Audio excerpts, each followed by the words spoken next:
Selamat pagi anak-anak, salam sehat. Apa kabar kalian semua? Senang sekali Pak Guru bisa menyapa kalian pada pagi hari ini meskipun secara virtual.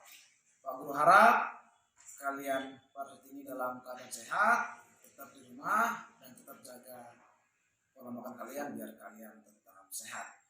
Oke, pada pagi hari ini kita kembali lagi dalam perjumpaan kita dalam lanjutan materi yang kita akan bahas pada pagi hari ini. Kita langsung saja video materinya. Oke, baik anak kelas 9. Pada pagi hari ini kita akan bahas materi di bab 1 di pertemuan kedua kita, yaitu dinamika perwujudan Pancasila sebagai dasar negara. Pada minggu lalu kita telah berbicara mengenai dinamika perwujudan Pancasila sebagai dasar negara dengan berbagai konflik atau berbagai permasalahan serta penyimpangan di berbagai era-era, baik dari masa demokrasi terpimpin, masa Orde Lama, masa Orde Baru, dan juga reformasi sampai saat ini. Nah, setelah kita mempelajari dinamika itu, persoalan-persoalan dan pergerakan-pergerakan perwujudan Pancasila sebagai dasar negara, pada pertemuan kedua ini kita bahas di tujuan pembelajaran kita adalah memahami dinamika nilai-nilai Pancasila sesuai dengan perkembangan zaman. Kita akan bahas nanti bagaimana dinamika nilai-nilai Pancasila ini sesuai dengan perkembangan zaman. Ini dia materi yang kita akan bahas dalam dinamika nilai-nilai Pancasila sesuai perkembangan zaman pada pertemuan yang kedua.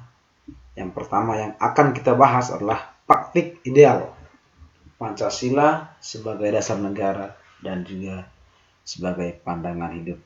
Bagaimana praktik ideal, praktek sesungguhnya daripada Pancasila sebagai dasar negara dan juga pandangan hidup.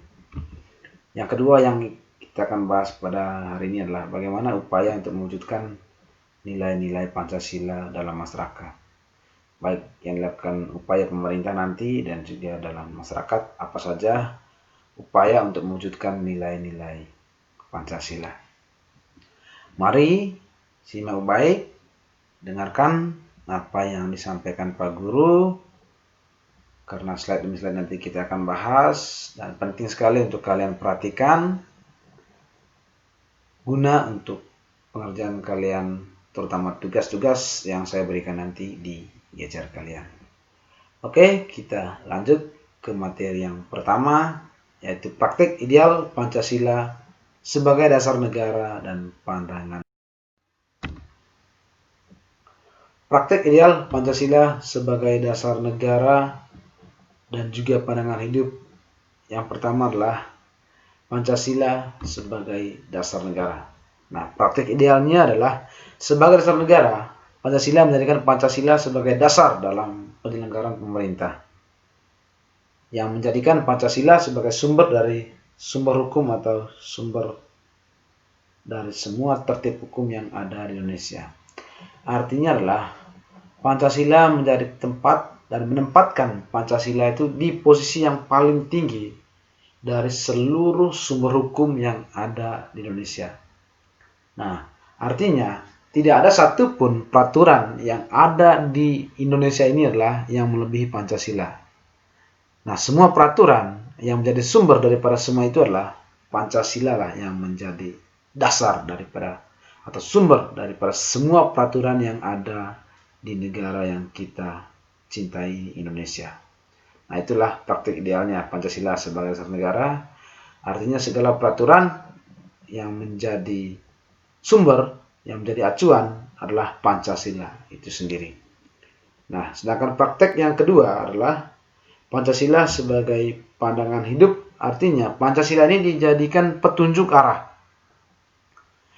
Artinya semua kegiatan, aktivitas hidup dalam kehidupan di segala bidang, Pancasila inilah yang menjadi pengatur arah, tujuan daripada bangsa Indonesia dalam kehidupan, baik dalam kehidupan bermasyarakat ataupun berbangsa dan bernegara. Nah, Pancasila inilah yang mengatur atau kontrol atau sebagai arah dan juga petunjuk dalam berbagai aktivitas dalam kehidupan berbangsa dan bernegara.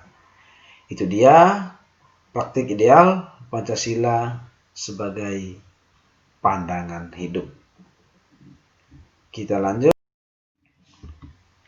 Oke, kita lanjut. Kelima sila Pancasila ini merupakan nilai dasar agar dapat diterapkan dalam kehidupan sehari-hari. Nilai Pancasila ini harus dijabarkan dalam bentuk 3 nilai. Yang pertama ada nilai dasar, nilai instrumental, dan juga nilai praktis.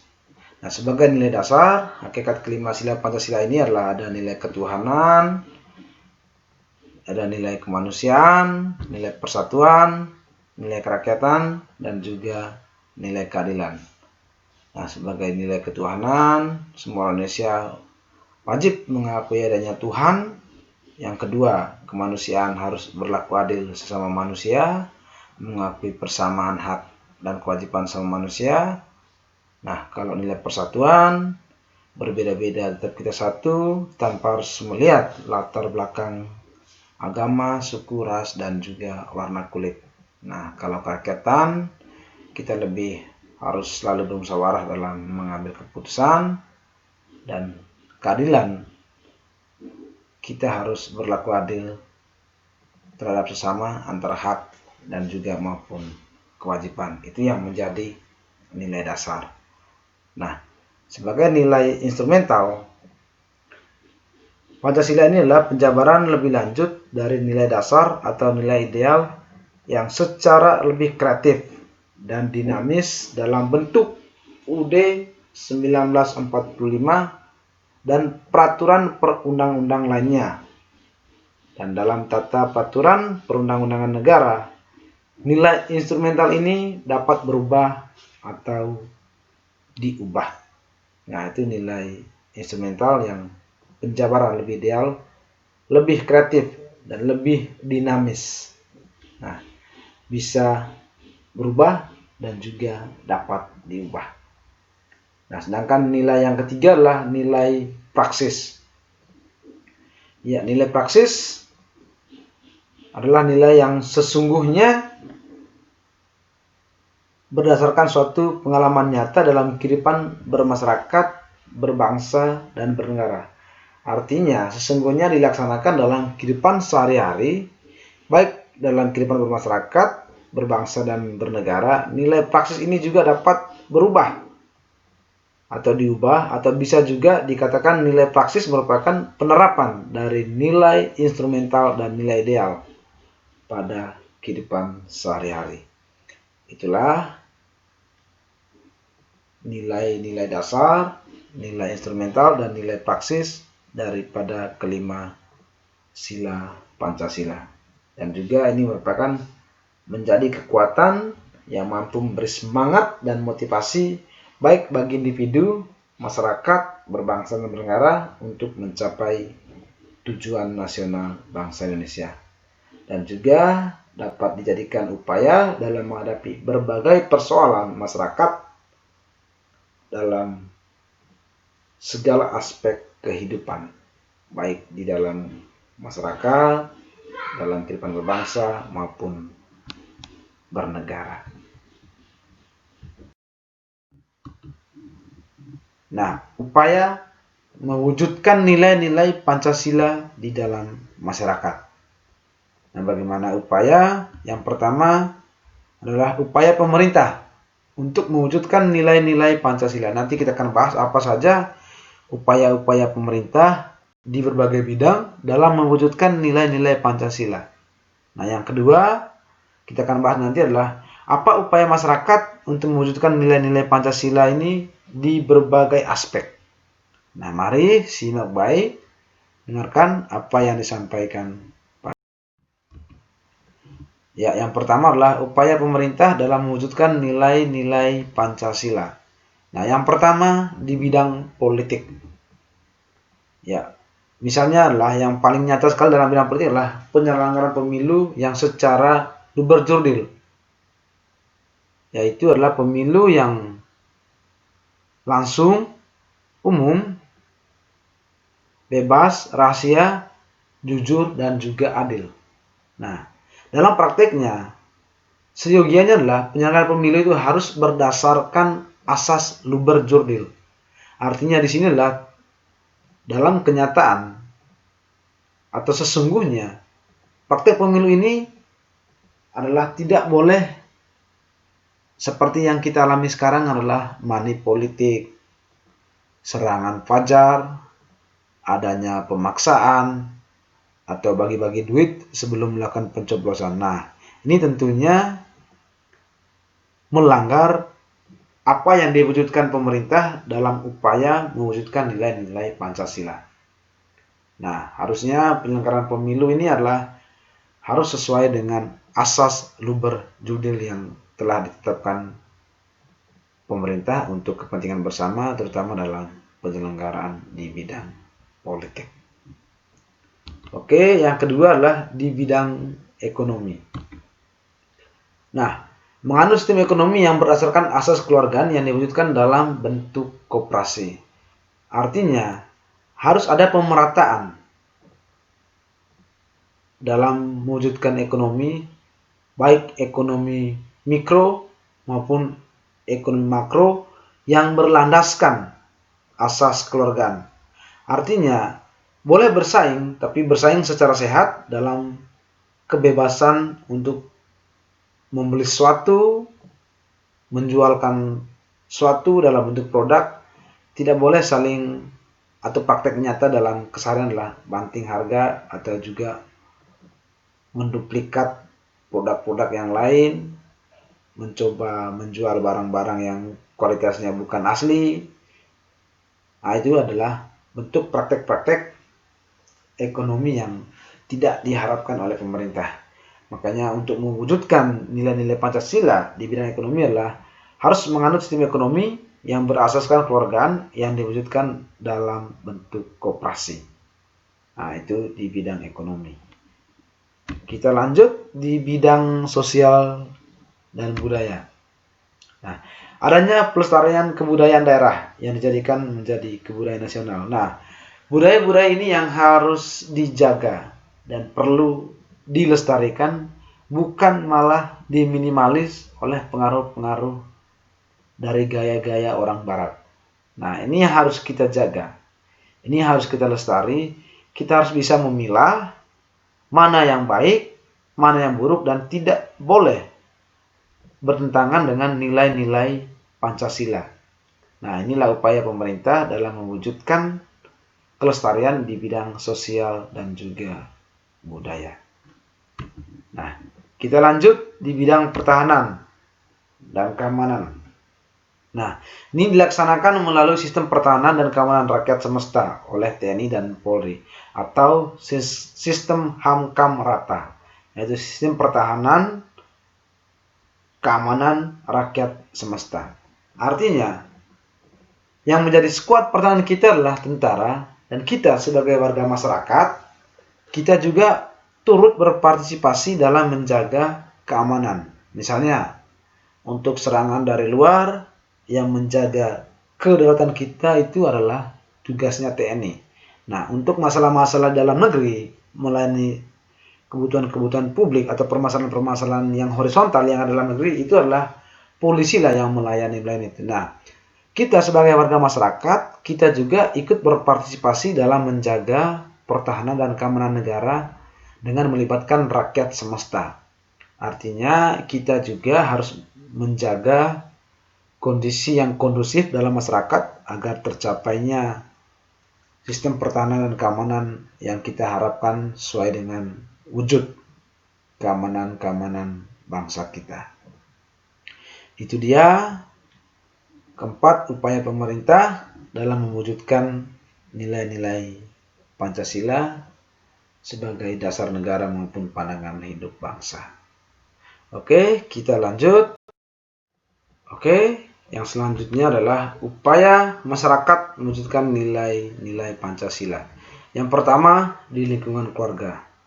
Nah, di lingkungan keluarga itu yang pertama saling menghormati dan menyayangi sama anggota keluarga, menjaga nama baik keluarga, berbakti kepada orang tua, dan juga saling menghormati, menyayangi, melindungi sama anggota keluarga, saling membantu sama anggota keluarga, dan juga bersikap adil kepada semua anggota keluarga, dan ikut bermusyawarah bersama anggota keluarga.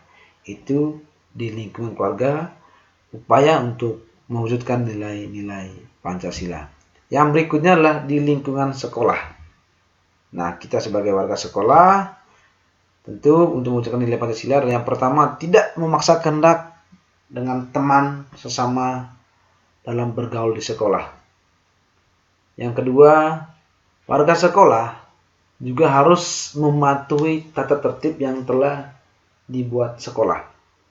Nah, yang lainnya, kita juga harus bisa menghormati teman yang berbeda agama di sekolah. Nah, menjalankan perintah sesuai agama dan kepercayaan masing-masing di sekolah. Yang lain, menolong teman yang mungkin sedang kesulitan belajar.